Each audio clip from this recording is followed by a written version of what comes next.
step number 1, layouting. So, nire-layout natin yung size and proper dimension ng panel board natin. So step number 2, cutting.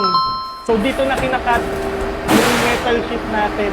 Kung merong water bending, air bending, ito metal bending. Tingnan nyo.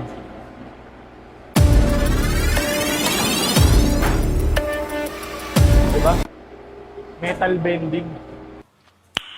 Nice. Nagawa nila, boss. From flat siya, na-bend nila ng ganito. Wow. Ilang minuto lang, nagawa nila agad. Ayos to, kuya. Thank you. Step number 4 na tayo, welding. Siyempre, safety first lagi. Gloves. Kung ikaw yung nagwe-weld, kailangan meron kang welding mask. Step number 5, grinding.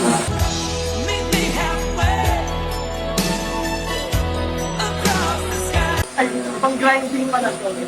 Ayan, grinding. Number 6, pagkatapos mag-grinding, cleaning. So, i-clean na natin yung mga... Ay, mali pa. Ito pala, ayan. Cleaning. Last step sa paggawa ng panel board. Powder coating.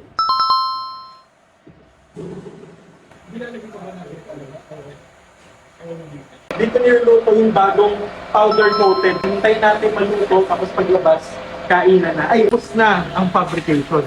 So, nandito na tayo sa assembly area. So, dito na binubuo. Nilalagay yung mga breakers and other parts ng panel board. So, nakita niyo naman yung production, yung process, and yung ginawa namin. Nandito kami lahat. Tingnan niyo naman. Like, follow, share. Gigawatts.